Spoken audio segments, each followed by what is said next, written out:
پیارے پیارے عزیز دوستو، السلام علیکم ورحمۃ اللہ وبرکاتہ۔ کیسے ہیں ناظرین اکرام؟ امید کرتے ہیں آپ لوگ خیر و عافیت سے ہوں گے۔ اللہ تبارک و تعالی آپ کو خوش رکھے، شاد رکھے، آباد رکھے۔ پیارے دوستو، آج کی اس ویڈیو میں ہم آپ کو بتانے والے ہیں سورہ یاسین شریف پڑھنے اور سننے کے فائدے۔ پیارے دوستو، ہم آپ کو سورہ یاسین شریف کی 5 حدیثیں سنانے والے ہیں، آپ لوگ غور سے ضرور سنیں۔ پیارے دوستو، سورہ یاسین شریف پڑھنے کے بے شمار فائدے ہیں، بے شمار اس کی فضیلتیں ہیں۔ آئیے ہم آپ کو چند فضیلتیں بتا دیتے ہیں۔ نمبر 1، حضرت انس رضی اللہ تعالیٰ عنہ سے مروی ہے، رسول اللہ صلی اللہ تعالیٰ علیہ وسلم نے ارشاد فرمایا،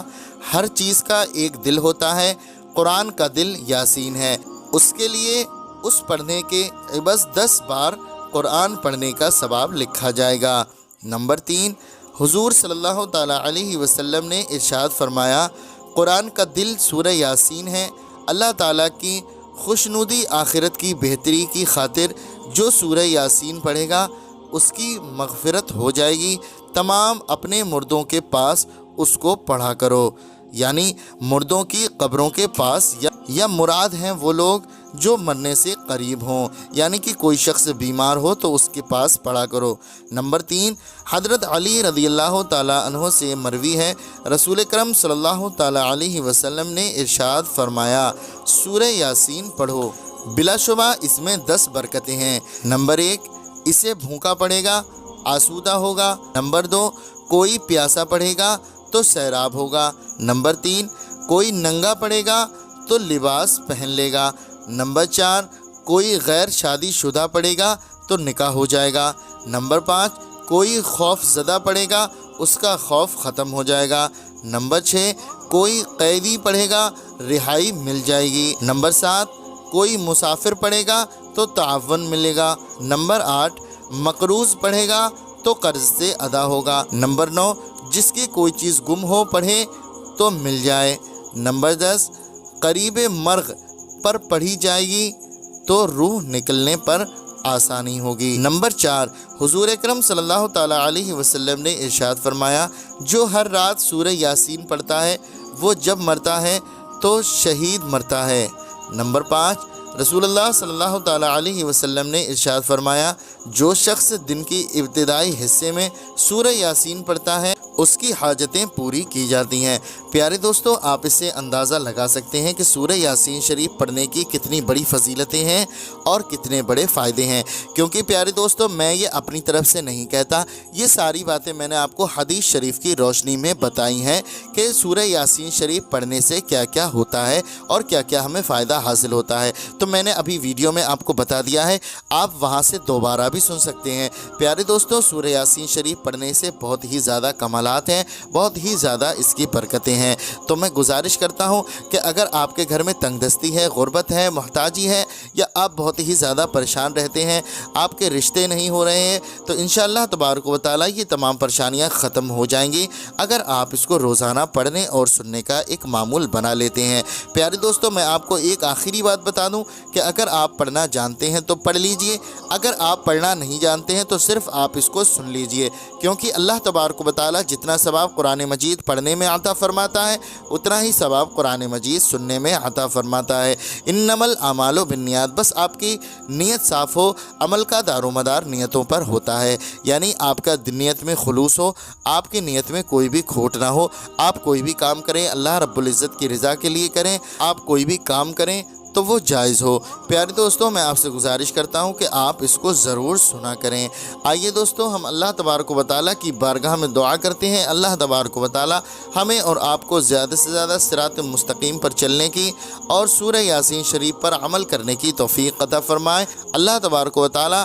ہمیں اور آپ کو زیادہ سے زیادہ ہمارے رزق میں، کاروبار میں بے پناہ برکتیں عطا فرمائے۔ جو بھائی بہن اس ویڈیو کو دیکھ رہے ہیں، اللہ تبارک و تعالیٰ ان کے رزق میں، ان کے کاروبار میں بے پناہ برکتیں عطا فرمائے، آمین یا رب العالمین۔ پیارے دوستو، آپ لوگ بھی کمنٹ باکس میں ایک پیارا سا آمین ضرور لکھ دیں اور اپنی زبان سے بھی آمین ضرور کہہ دیں۔ کیا معلوم اللہ رب العزت نے کس کے آمین لکھنے کو قبول فرما لیا تو یقین جانیں دوستو ہمارا بیڑا پار ہو جائے گا۔ تو آئیے دوستو، اب ہم سن لیتے ہیں سورہ یاسین شریف کو۔ أعوذ بالله من الشيطان الرجيم. بسم الله الرحمن الرحيم. ياسين والقرآن الحكيم إنك لمن المرسلين على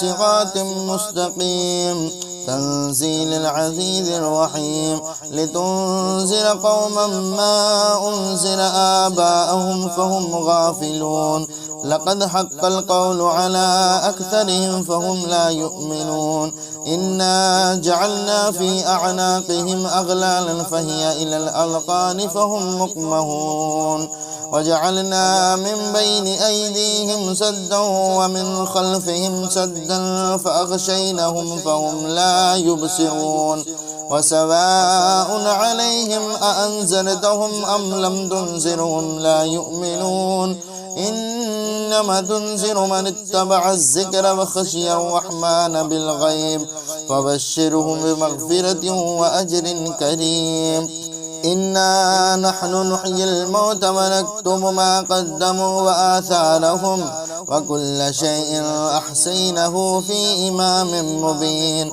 واضرب لهم مثلا أصحاب القرية إذ جاءها المرسلون إذ أرسلنا إليهم اثنين فكذبوهما فعززنا بثالث فقالوا إنا إليكم مرسلون قالوا ما أنتم إلا بشر مثلنا وما أنزل الرحمن من شيء إن أنتم إلا تكذبون. قالوا ربنا يعلم إنا إليكم لمرسلون وما علينا إلا البلاغ المبين. قالوا إنا تطيرنا بكم لئن لم تنتهوا لنرجمنكم وليمسنكم منا عذاب أليم. قالوا طائركم معكم أئن ذكرتم بل أنتم قوم مسرفون. وجاء من أقصى المدينة رجل يسعى قال يا قوم اتبعوا المرسلين اتبعوا من لا يسألكم أجرا وهم مهتدون. وما لي لا أعبد الذي فطرني وإليه ترجعون. أأتخذ من دون آلهة إن يردني الرحمن بضر لا تغني عني شفاعتهم شيئا ولا ينقذون. إني إذا لفي ضلال مبين. إني آمنت بربكم فاسمعون. قيل ادخل الجنة قال يا ليت قومي يعلمون بما غفر لي ربي وجعلني من المكرمين. وما أنزلنا على قومه من بعده من جند من السماء وما كنا منزلين إن كانت إلا صيحة واحدة فإذا هم خامدون. يا حسرة على العباد ما يأتيهم من رسول إلا كانوا به يستهزئون. ألم يروا كم أهلكنا قبلهم من القرون أنهم إليهم لا يرجعون. وإن كل لما جميع لدينا محضرون. وآية لهم الأرض الميتة أحييناها وأخرجنا منها حبا فمنه يأكلون. وجعلنا في جنات من نخيل وعناب وفجرنا فيها من العيون ليأكلوا من ثمره وما عملته أيديهم أفلا يشكرون. سبحان الذي خلق الأزواج كلها مما تنبت الأرض ومن أنفسهم ومما لا يعلمون. وآيات لهم الليل نسلخ منه النهار فإذا هم مظلمون. والشمس تجري لمستقر لها ذلك تقدير العزيز العليم. والقمر قدرناه منازل حتى عاد كالعرجون القديم. لا شمس ينبغي لها أن تدرك القمر والليل سابق النهار وكل في فلك يسبحون. وآية لهم أن حملنا ذريتهم في الفلك المشحون وخلقنا لهم من مثله ما يركبون وإن نشاء نغرقهم فلا صريخ لهم ولا هم ينقذون إلا رحمة منا ومتاعا إلى حين وإذا قيل لهم اتقوا ما بين أيديكم وما خلفكم لعلكم ترحمون وما تأتيهم من آية من آيات ربهم إلا كانوا عنها معرضين وإذا قيل لهم أنفقوا مما رزقكم الله قال الذين كفروا للذين آمنوا أنطعم من لو يشاء الله أطعمه إن أنتم إلا في ضلال مبين ويقولون متى هذا الوعد إن كنتم صادقين ما ينظرون إلا صيحة واحدة تأخذهم وهم يخصمون فلا يستطيعون توصية ولا إلى أهلهم يرجعون ونفخ في الصور فإذا هم من الأجداث إلى ربهم ينسلون قالوا يا ويلنا من بعثنا من مرقدنا هذا ما وعد الرحمن صدق المرسلون إن كانت إلا صيحة واحدة فإذا هم جميع الذين محضرون فاليوم لا تظلم نفس شيء ولا تجزون إلا ما كنتم تعملون إن أصحاب الجنة اليوم في شغل فاكهون هم وأزواجهم في ظلال على الأرائك متكئون لهم فيها فاكهة ولا هم ما يدعون سلام قولا من رب رحيم وامتازوا اليوم أيها المجرمون ألم أعهد إليكم يا بني آدم أن لا تعبدوا الشيطان إنه لكم عدو مبين وأن اعبدوني هذا صراط مستقيم ولقد أضل منكم جبلا كثيرا أفلم تكونوا تعقلون هذه جهنم التي كنتم توعدون اصلوها اليوم بما كنتم تكفرون اليوم نختم على أفواههم وتكلمنا أيديهم وتشهد أرجلهم بما كانوا يكسبون ولو نشاء لطمسنا على عيون فيستبقوا الصراط فأنا يبصرون ولو نشاء لمسخنا على مكاناتهم فما استطاعوا مضيا ولا يرجعون ومن نعمره ننكسه في الخلق أفلا يعقلون وما علمناه الشعر وما ينبغي له إن هو إلا ذكر وقرآن مبين لينذر من كان حيا ويحق القول على الكافرين أولم يروا أنا خلقنا لهم مما عملت أيدينا أنعاما فهم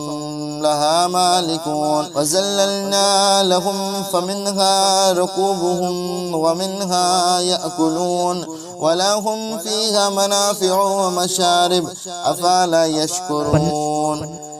واتخذوا من دون الله آلهة لعلكم ينصرون لا يستطيعون نصرهم وهم لهم جند محضرون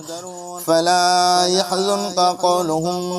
إنا نعلم ما يسرون وما يعلنون أولم ير الإنسان أنا خلقناه من نطفة فإذا هم خصم مبين واضرب لنا مثلا ونسي خلقه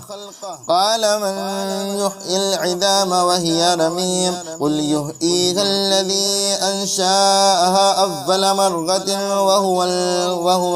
وهو بكل خلق عليم الذي جعل لكم من الشجر الأخضر نارا فإذا أنتم منه توقدون أوليس الذي خلق السماوات والأرض بقادر على أن يخلق مثلهم بلى وهو الخلاق العليم إن إنما أمره إذا أراد شيئا أن يقول له كن فيكون فسبحان الذي بيده الملكوت كل شيء وإليه ترجعون. أعوذ بالله من الشيطان الرجيم. بسم الله الرحمن الرحيم. ياسين والقرآن الحكيم إنك لمن المرسلين على صراط مستقيم تنزيل العزيز الرحيم لتنذر قوما ما أنذر آباءهم فهم غافلون لقد حق القول على أكثرهم فهم لا يؤمنون إنا جعلنا في أعناقهم أغلالا فهي إلى الأذقان فهم مقمحون وجعلنا من بين أيديهم سدا ومن خلفهم سدا فأغشيناهم فهم لا يبصرون وسواء عليهم أأنذرتهم أم لم تنذرهم لا يؤمنون إنما تنذر من اتبع الذكر وخشي الرحمن بالغيب فبشرهم بمغفرة وأجر كريم. إنا نحن نحيي الموتى ونكتب ما قدموا وآثارهم وكل شيء أحصيناه في إمام مبين واضرب لهم مثلا أصحاب القرية إذ جاءها المرسلون إذ أرسلنا إليهم اثنين فكذبوهما فعززنا بثالث فقالوا إنا إليكم مرسلون قالوا ما أنتم إلا بشر مثلنا وما أنزل الرحمن من شيء إن أنتم إلا تكذبون قالوا ربنا يعلم إنا إليكم لمرسلون وما علينا إلا البلاغ المبين قالوا إنا تطيرنا بكم لئن لم تنتهوا لنرجمنكم وليمسنكم منا عذاب أليم قالوا قائلكم معكم أئن ذكرتم بل أنتم قوم مسرفون وجاء من أقصى المدينة رجل يسعى قال يا قوم اتبعوا المرسلين اتبعوا من لا يسألكم أجرا وهم مهتدون وما لي لا أعبد الذي فطرني وإليه ترجعون أتخذ من دون آلهة إن يردني الرحمن بضر لا تغني عني شفاعتهم شيئا ولا ينقذون إني إذا لفي ضلال مبين إني آمنت بربكم فاسمعون قيل ادخل الجنة قال يا ليت قومي يعلمون بما غفر لي ربي وجعلني من المكرمين وما أنزلنا على قومه من بعده من جند من السماء وما كنا منزلين إن كانت إلا صيحة واحدة فإذا هم خامدون يا حسرة على العباد ما يأتيهم من رسول إلا كانوا به يستهزئون ألم يروا كم أهلكنا قبلهم من القرون أنهم إليهم لا يرجعون وإن كل لما جميع لدينا محضرون وآية لهم الأرض الميتة أحييناها وأخرجنا منها حبا فمنه يأكلون وجعلنا في جنات من نخيل وعناب وفجرنا فيها من العيون ليأكلوا من ثمره وما عاملته أيديهم أفلا يشكرون سبحان الذي خلق الأزواج كلها مما تنبت الأرض ومن أنفسهم ومما لا يعلمون وآيات لهم الليل نسلخ منه النهار فإذا هم مظلمون والشمس تجري لمستقر لها ذلك تقدير العزيز العليم والقمر قدرناه منازل حتى عاد كالعرجون القديم لا شمس ينبغي لها أن تدرك القمر والليل سابق النهار وكل في فلك يسبحون وآية لهم أن حملنا ذريتهم في الفلك المشحون وخلقنا لهم من مثله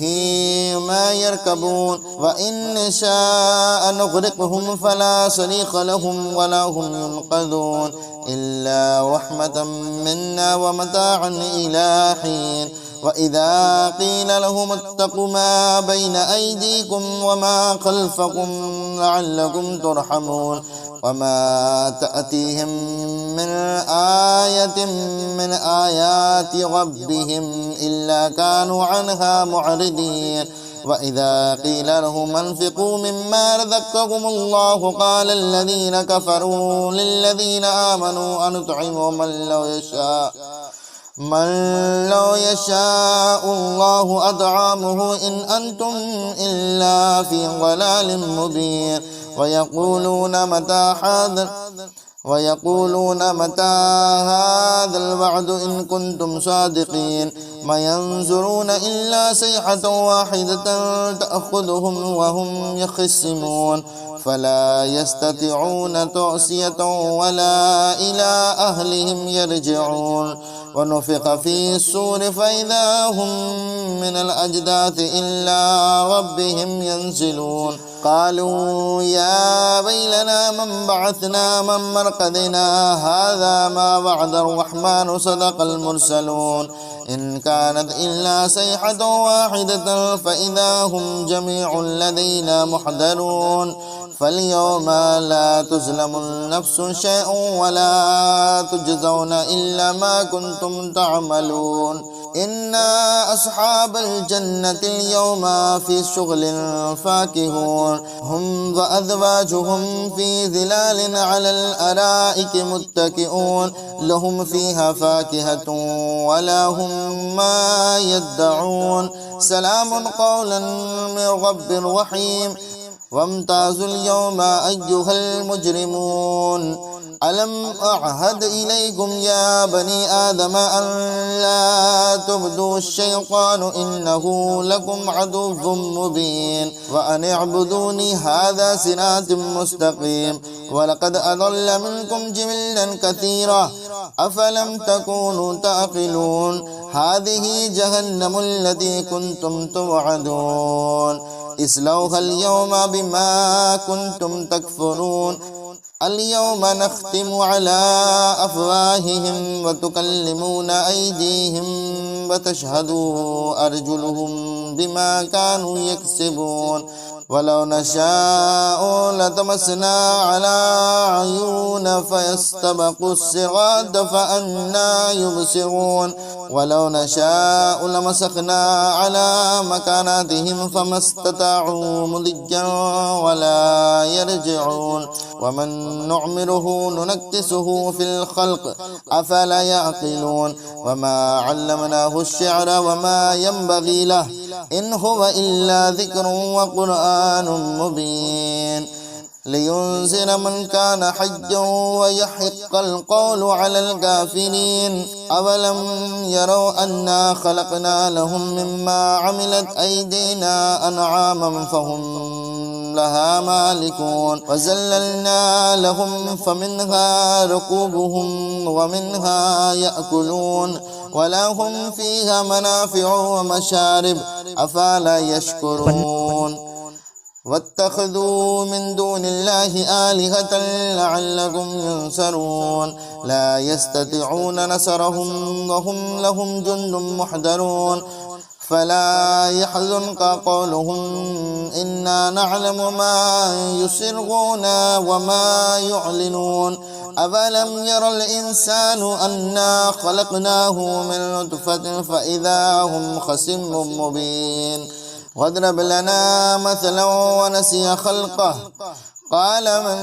يحيي العظام وهي رميم قل يحييها الذي أنشأها أول مرة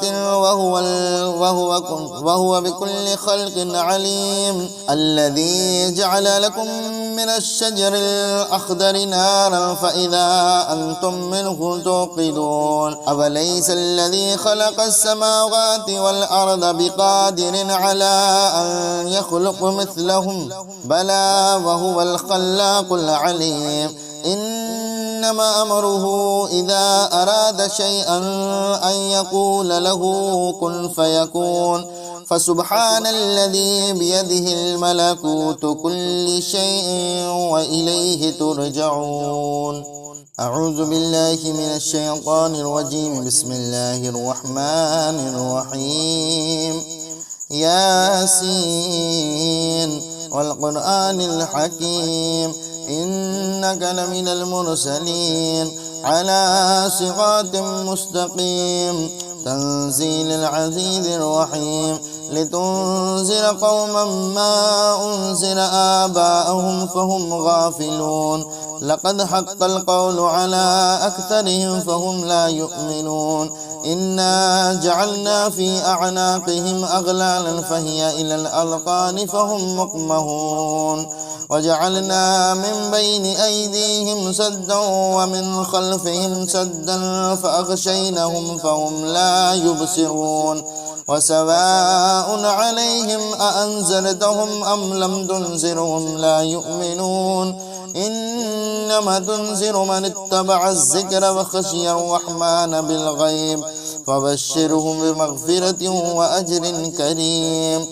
إنا نحن نحيي الموتى ونكتب ما قدموا وآثارهم وكل شيء أحصيناه في إمام مبين واضرب لهم مثلا أصحاب القرية إذ جاءها المرسلون إذ أرسلنا إليهم اثنين فكذبوهما فعززنا بثالث فقالوا إنا إليكم مرسلون قالوا ما أنتم إلا بشر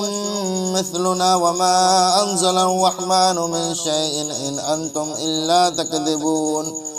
قالوا ربنا يعلم إنا إليكم لمرسلون وما علينا إلا البلاغ المبين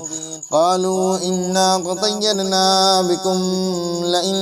لم تنتهوا لنرجمنكم وليمسنكم منا عذاب أليم قالوا طائركم معكم أئن ذكرتم بل أنتم قوم مسرفون وجاء من أقصى المدينة رجل يسعى قال يا قوم اتبعوا المرسلين اتبعوا من لا يسألكم أجرا وهم مهتدون وما لي لا أعبد الذي فطرني وإليه ترجعون أتخذوا من دون آلهة إن يردني الرحمن بضر لا تغني عني شفاعتهم شيئا ولا ينقذون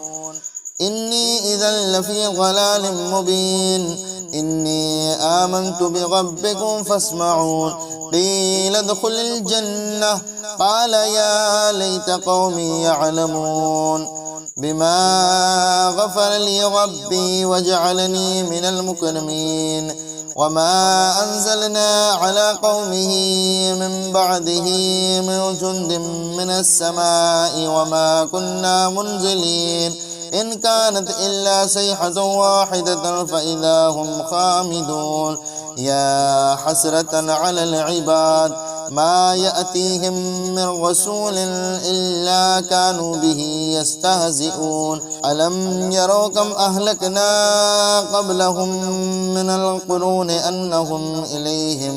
لا يرجعون وإن كل لما جميع لدينا محضرون وآية لهم الأرض الميتة أحييناها وأخرجنا منها حبا فمنه يأكلون وجعلنا في جنات من نخيل وعناب وفجرنا فيها من العيون ليأكلوا من ثمره وما عاملته أيديهم أفلا يشكرون سبحان الذي خلق الأزواج كلها مما تنبت الأرض ومن أنفسهم ومما لا يعلمون وآيات لهم الليل نسلخ منه النهار فإذا هم مظلمون والشمس تجري لمستقر لها ذلك تقدير العزيز العليم والقمر قدرناه منازل حتى عاد كالعرجون القديم لا شمس ينبغي لها أن تدرك القمر والليل سابق النهار وكل في فلك يسبحون وآية لهم أن حملنا ذريتهم في الفلك المشحون وخلقنا لهم من مثله ما يركبون وإن نشاء نغرقهم فلا صريخ لهم ولا هم ينقذون إلا رحمة منا ومتاعا إلى حين وإذا قيل لهم اتقوا ما بين أيديكم وما خلفكم لعلكم ترحمون وما تأتيهم من آية من آيات ربهم إلا كانوا عنها معرضين وإذا قيل لهم انفقوا مما رزقكم الله قال الذين كفروا للذين آمنوا أنطعم من لو يشاء الله أطعمه إن أنتم إلا في ضلال مبين ويقولون متى هذا الوعد إن كنتم صادقين ما ينظرون إلا صيحة واحدة تأخذهم وهم يخصمون فلا يستطيعون توصية ولا إلى أهلهم يرجعون ونفخ في الصور فإذا هم من الأجداث إلى ربهم ينزلون قالوا يا ويلنا من بعثنا من مرقدنا هذا ما وعد الرحمن صدق المرسلون إن كانت إلا صيحة واحدة فإذا هم جميع لدينا محضرون فاليوم لا تظلم نفس شيء ولا تجزون إلا ما كنتم تعملون إن أصحاب الجنة اليوم في شغل فاكهون هم وأزواجهم في ظلال على الأرائك متكئون لهم فيها فاكهة ولا هم ما يدعون سلام قولا من رب رحيم وامتازوا اليوم أيها المجرمون ألم أعهد إليكم يا بني آدم أن لا تعبدوا الشيطان إنه لكم عدو مبين وأن اعبدوني هذا صراط مستقيم ولقد أضل منكم جبلا كثيرا أفلم تكونوا تعقلون هذه جهنم التي كنتم توعدون اصلوها اليوم بما كنتم تكفرون اليوم نختم على أفواههم وتكلمنا أيديهم وتشهد أرجلهم بما كانوا يكسبون ولو نشاء لطمسنا على عيون فيستبقوا الصراط فأنى يبصرون ولو نشاء لمسخنا على مكاناتهم فما استطاعوا مضيا ولا يرجعون ومن نعمره ننكسه في الخلق أفلا يعقلون وما علمناه الشعر وما ينبغي له إن هو إلا ذكر وقرآن مبين لينذر من كان حيا ويحق القول على الكافرين أولم يروا أنا خلقنا لهم مما عملت أيدينا أنعاما فهم لها مالكون وزللنا لهم فمنها ركوبهم ومنها يأكلون ولهم فيها منافع ومشارب أفلا يشكرون واتخذوا من دون الله آلهة لعلهم ينصرون لا يستطيعون نصرهم وهم لهم جند محضرون فلا يحزنك قولهم إنا نعلم ما يسرون وما يعلنون أفلم ير الإنسان أنا خلقناه من نطفة فإذا هم خصم مبين واضرب لنا مثلا ونسي خلقه قال من يحيي العظام وهي رميم قل يحييها الذي أنشأها أول مرة وهو بكل خلق عليم الذي جعل لكم من الشجر الأخضر نارا فإذا أنتم منه توقدون أوليس الذي خلق السماوات والأرض بقادر على أن يخلق مثلهم بلى وهو الخلاق العليم. إنما أمره إذا أراد شيئا أن يقول له كن فيكون. فسبحان الذي بيده الملكوت كل شيء وإليه ترجعون. أعوذ بالله من الشيطان الرجيم. بسم الله الرحمن الرحيم. ياسين والقرآن الحكيم إنك لمن المرسلين على صراط مستقيم. تنزيل العزيز الرحيم لتنذر قوما ما أنزل آباءهم فهم غافلون. لقد حق القول على أكثرهم فهم لا يؤمنون. إنا جعلنا في أعناقهم أغلالا فهي إلى الأذقان فهم مقمحون. وجعلنا من بين أيديهم سدا ومن خلفهم سدا فأغشيناهم فهم لا يبصرون. وسواء عليهم أأنذرتهم أم لم تنذرهم لا يؤمنون. إنما تنذر من اتبع الذكر وخشي الرحمن بالغيب فبشرهم بمغفرة وأجر كريم. إنا نحن نحيي الموتى ونكتب ما قدموا وآثارهم وكل شيء أحصيناه في إمام مبين. واضرب لهم مثلا أصحاب القرية إذ جاءها المرسلون إذ أرسلنا إليهم اثنين فكذبوهما فعززنا بثالث فقالوا إنا إليكم مرسلون. قالوا ما أنتم إلا بشر مثلنا وما أنزل الرحمن من شيء إن أنتم إلا تكذبون. قالوا ربنا يعلم إنا إليكم لمرسلون وما علينا إلا البلاغ المبين. قالوا إنا تطيرنا بكم لئن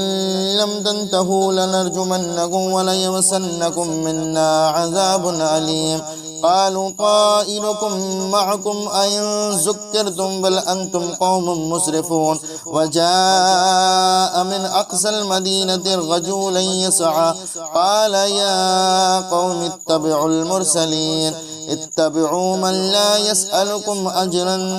وهم مهتدون. وما لي لا أعبد الذي فطرني وإليه ترجعون.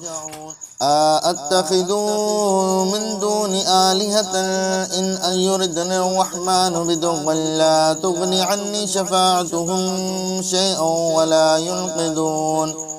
إني إذا لفي ضلال مبين. إني آمنت بربكم فاسمعون. قيل ادخل الجنة قال يا ليت قومي يعلمون. بما غفر لي ربي وجعلني من المكرمين. وما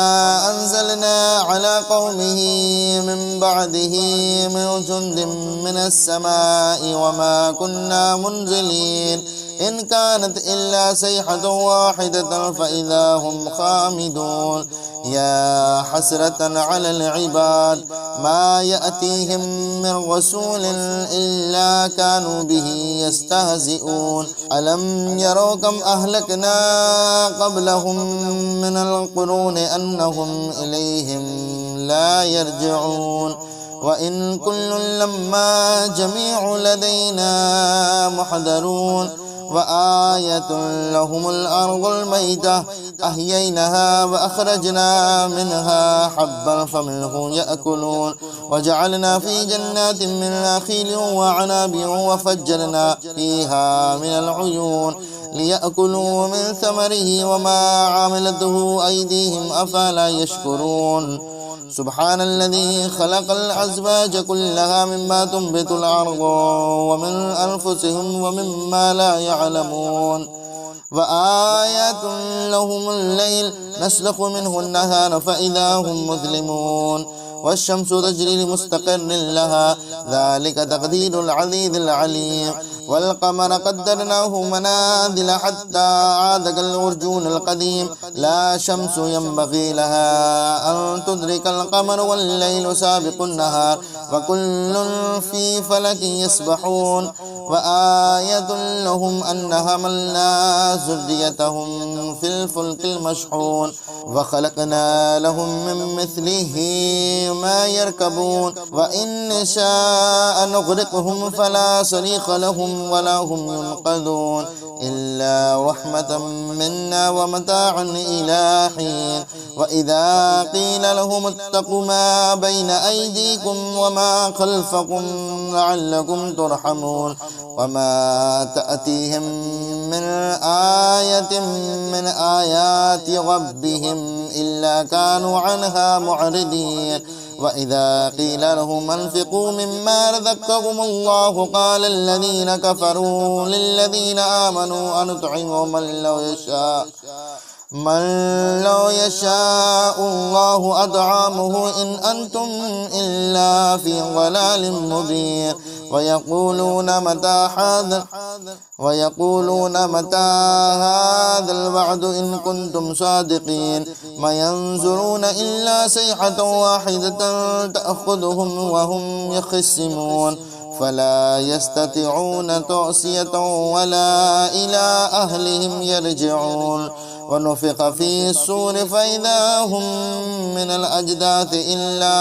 ربهم ينسلون قالوا يا ويلنا من بعثنا من مرقدنا هذا ما وعد الرحمن صدق المرسلون إن كانت إلا صيحة واحدة فإذا هم جميع لدينا محضرون فاليوم لا تظلم نفس شيئا ولا تجزون إلا ما كنتم تعملون إنا أصحاب الجنة اليوم في شغل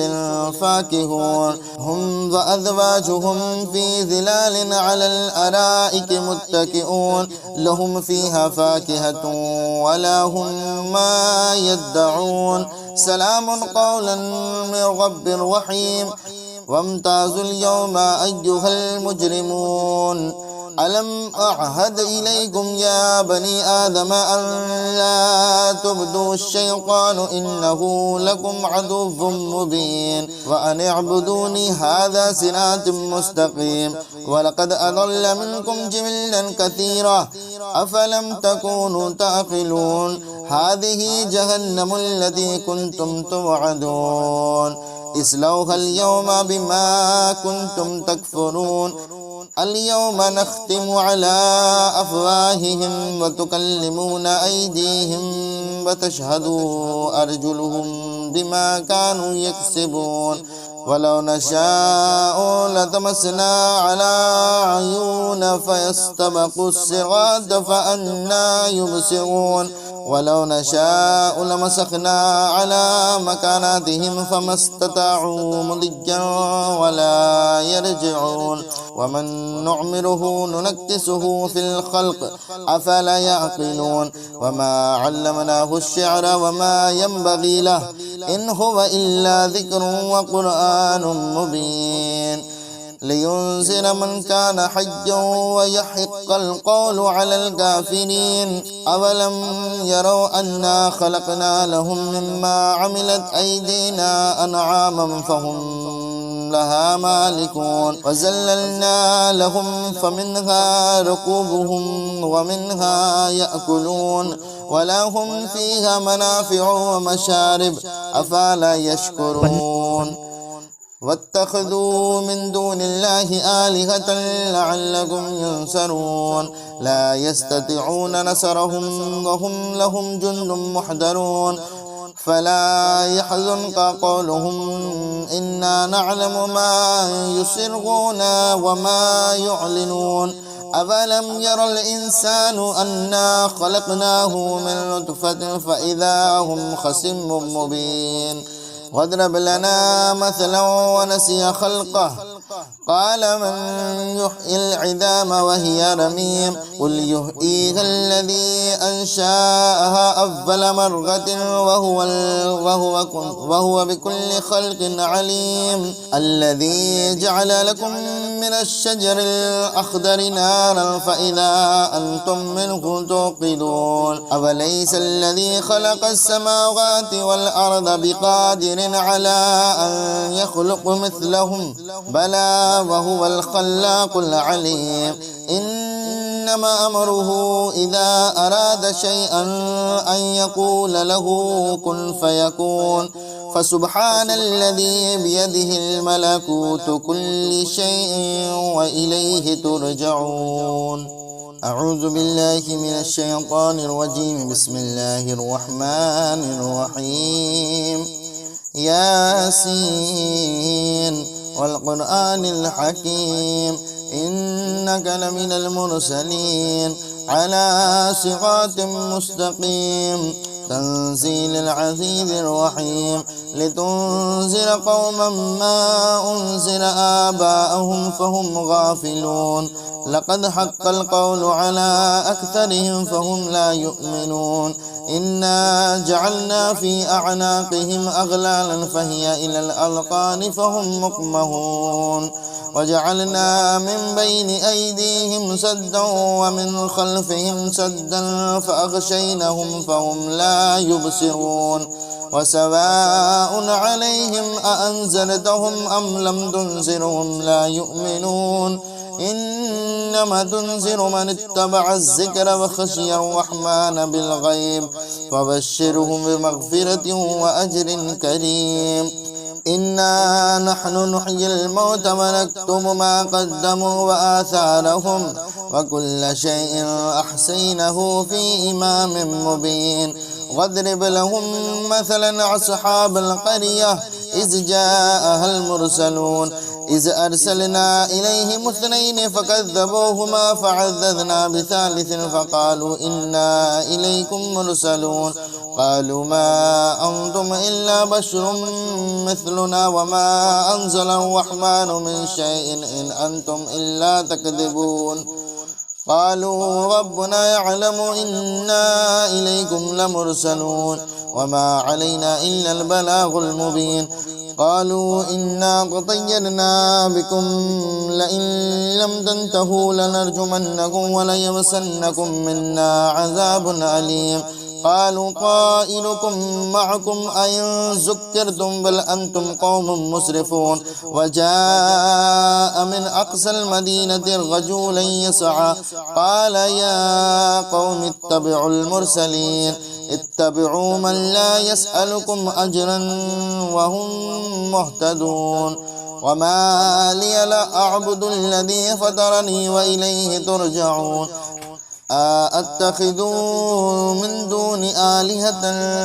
إن يردني الرحمن بضر لا تغني عني شفاعتهم شيئا ولا ينقذون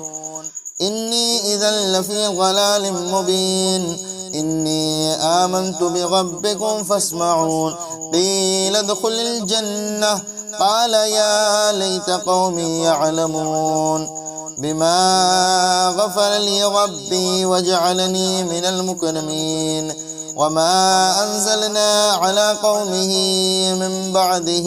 من جند من السماء وما كنا منزلين إن كانت إلا صيحة واحدة فإذا هم خامدون يا حسرة على العباد ما يأتيهم من رسول إلا كانوا به يستهزئون ألم يروا كم أهلكنا قبلهم من القرون أنهم إليهم لا يرجعون وإن كل لما جميع لدينا محضرون وآية لهم الأرض الميتة أحييناها وأخرجنا منها حبا فمنه يأكلون وجعلنا في جنات من نخيل وعناب وفجرنا فيها من العيون ليأكلوا من ثمره وما عملته أيديهم أفلا يشكرون سبحان الذي خلق الأزواج كلها مما تنبت الأرض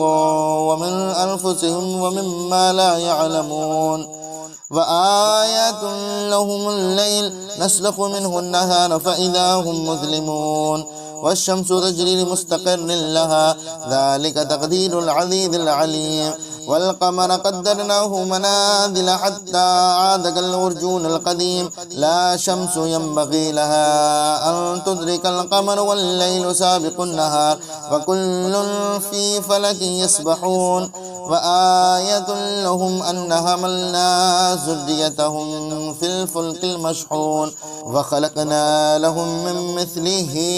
ما يركبون وإن نشاء نغرقهم فلا صريخ لهم ولا هم ينقذون إلا رحمة منا ومتاعا إلى حين وإذا قيل لهم اتقوا ما بين أيديكم وما خلفكم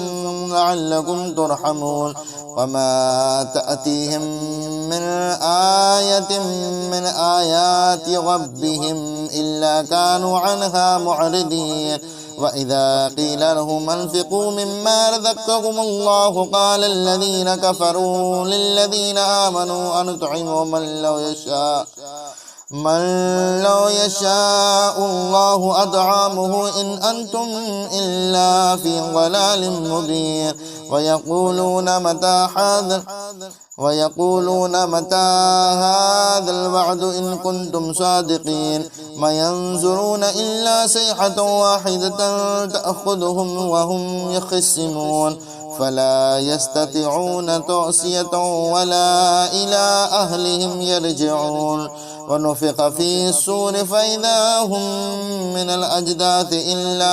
ربهم ينسلون قالوا يا ويلنا من بعثنا من مرقدنا هذا ما وعد الرحمن صدق المرسلون إن كانت إلا صيحة واحدة فإذا هم جميع لدينا محضرون فاليوم لا تظلم نفس شيء ولا تجزون إلا ما كنتم تعملون إن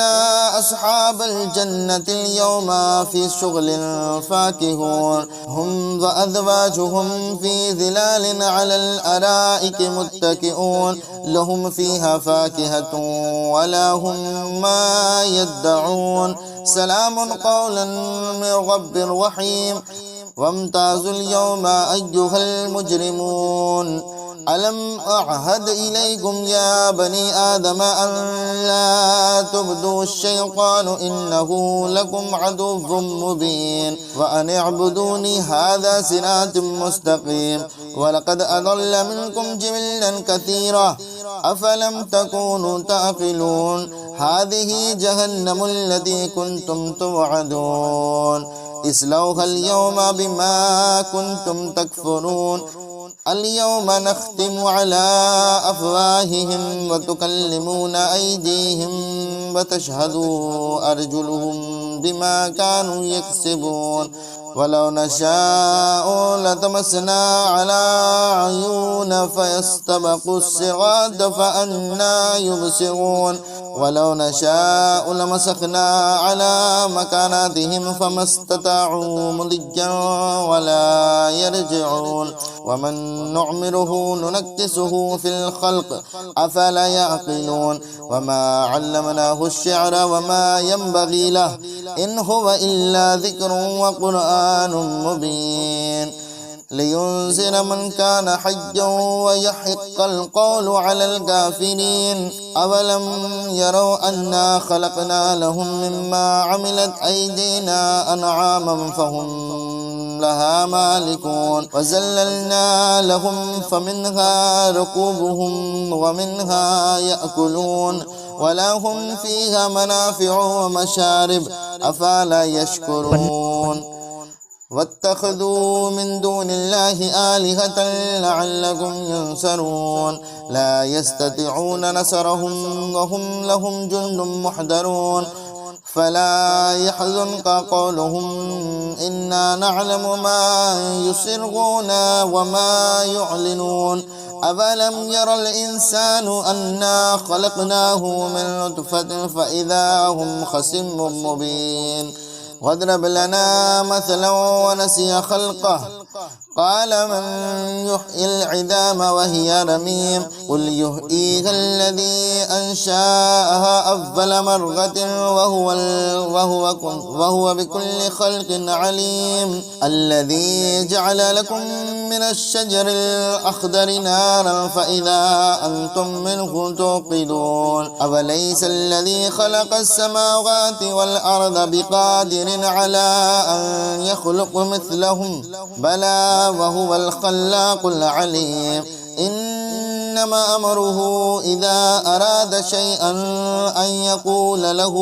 كن فيكون فسبحان الذي بيده الملكوت كل شيء وإليه ترجعون.